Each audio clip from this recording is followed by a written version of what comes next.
What is going on, guys? Money Webby here, back again on Tuesday. We had a great slate here tonight. 14 games, elite pitching throughout. Scherzer, Kluber, Paxton, Martinez, Bumgarner coming back. So a lot of great options to choose from. I love to see it. The ownership should be spread out pretty decently. Not just one guy that really blows you away or anything like that. But I got it broken down for you with 6 of my favorite plays. The money 6 on this slate. So go ahead and drop a like on the video. The hitting was pretty damn good yesterday for us. Didi Gregorius did end up getting scratched from the video, but the pitching really just blew up. What's his name? Zach Godley was pitching very well through 3 innings, and then I'm not sure if he was like pounding shots in the dugout, but in the 4th inning, he absolutely imploded, allowed 2 home runs, and then he was walking everyone left and right, hitting guys with pitchers. I don't know what the hell happened to him, but it was looking pretty good. And then similar to Godley, the other side, the other guy, Terrion, was just allowing home run after home run in San Diego, so I'm not sure what was going on with those two last night. Upton hit very well, was like 3 for 4 with a home run.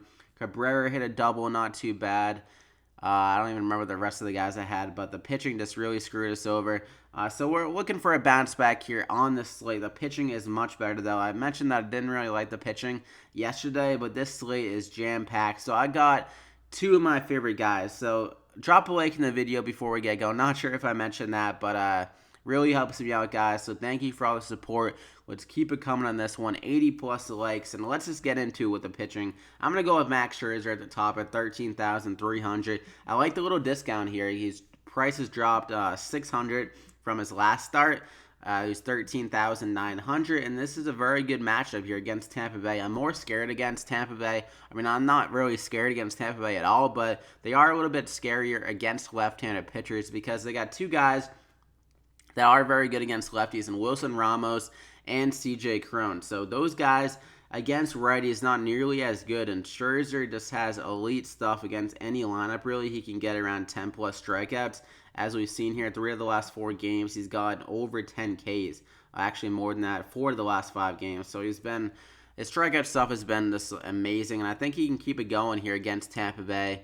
And he's just been extremely good at home as well. I wanted to mention that his batting average way down at home, ERA way down, and 36 DraftKings points on average in 5 games. So very elite stuff. He's been a model of consistency.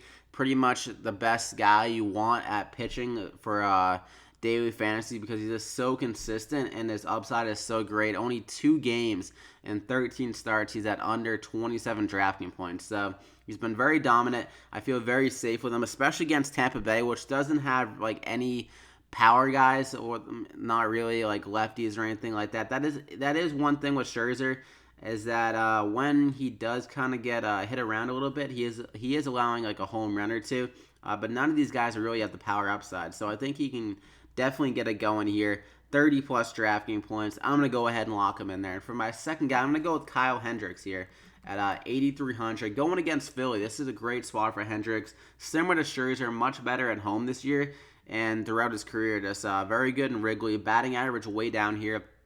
ERA way down. 11 more DraftKings points than average. So very good stuff here at home, and he has some great pitching conditions in this game. It's only going to be 56 degrees, and also there's going to be 11-mile-an-hour winds blowing in from left field, so help knock down some fly balls and be able to pitch against these Philly guys that do strike out a lot, especially against right-handed pitchers, and they are down one of their better hitters in Rhys Hoskins, even though he is struggling. This lineup just doesn't look as scary as it used to.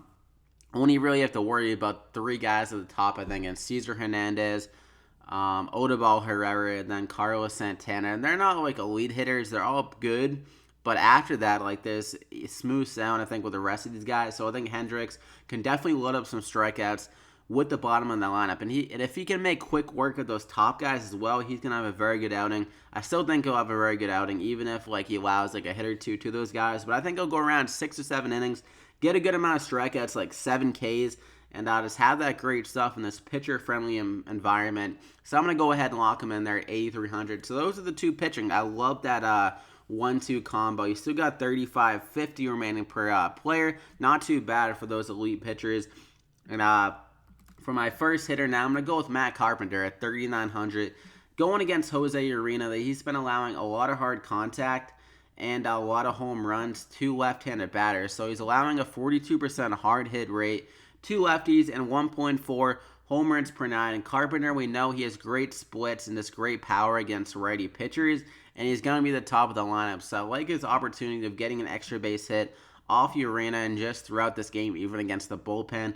There is some good hitting conditions as well. 86 degrees, much harder than it normally is in St. Louis. So I like the little boost there for Carpenter. And at 3,900 is a pretty solid price. Just like a week ago, the guy had an absolute power surge where he was getting extra base hit after extra base hit here. Like 2 doubles, 3 home runs. So the guy was smashing the ball not too long ago.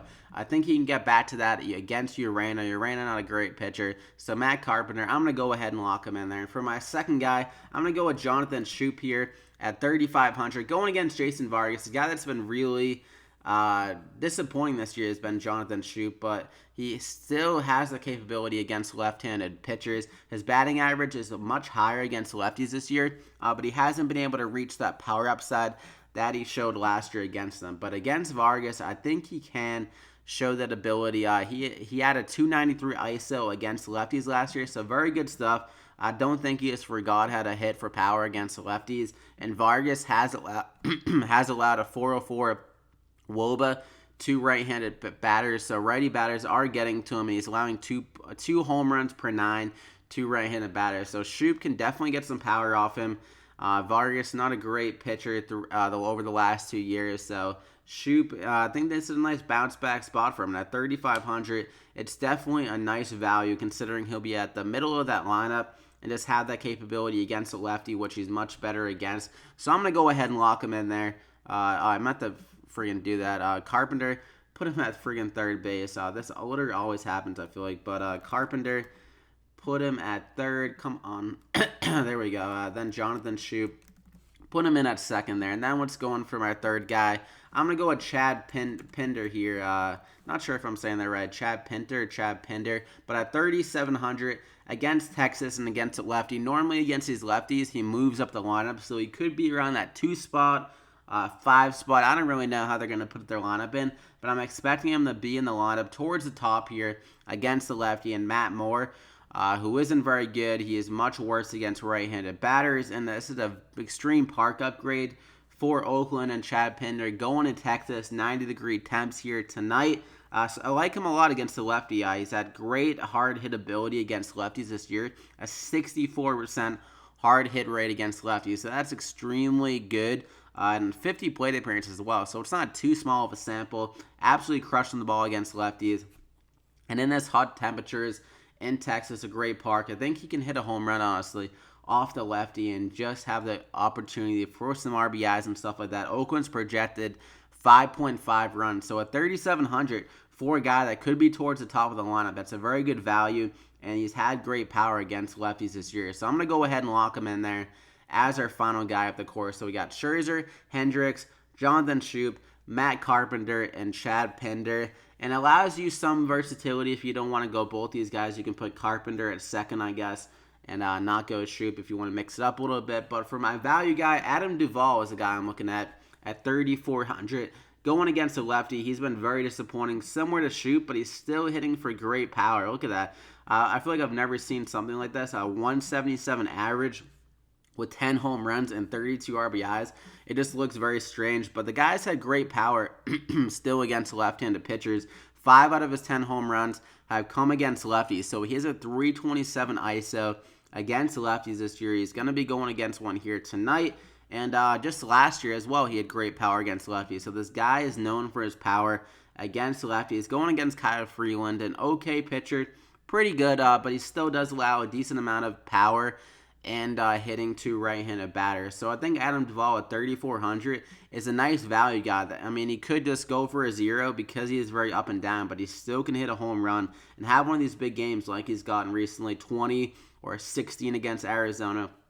So he's very capable of having a big game and get some good RBIs in the meat of that order and against the lefties. So I like him a lot in this spot at 3,400. Good value, so I'm going to go ahead and lock him in there. He can definitely pay off at 3,400. So that is it, though. You got 3,475 remaining per player. Probably going to have to punt at catcher, if I had to say. I mean, that's pretty much what I say every time when there's, like, not that much money left. but still a decent amount. Like, you can just go for someone hopefully around like the 28 mark or something like that. Maybe Jonathan Lucroy. I don't even know. Someone cheap. Let's see. If you put Lucroy in there, you still got 3,600 man per player. So not too bad there. There is some good value guys throughout too the rest of the slate. So definitely doable. But I hope you guys enjoyed it. Drop a like in the video. If you did, let's try to get over 80 likes in this one yet again. I appreciate all the support. Hopefully the pitching is much better here in the slate. I mean, Max Scherzer, if he has a bad outing, then I guess I just have terrible luck, because against Tampa Bay, I just don't see how that's even possible unless he beats himself and just walks everyone. But that's been happening to me pretty often recently. Like, every pitcher just can't control themselves, can't have that good command. But I think these guys are very safe, and then the hitters can get it done. I love the safety at pitching with these two guys. And hit that subscribe button if you haven't already to get these plays every single day as well. So good luck tonight, guys, on this 14-game slate. Hope you take home some money, and we'll see you back here again tomorrow. Good luck, guys.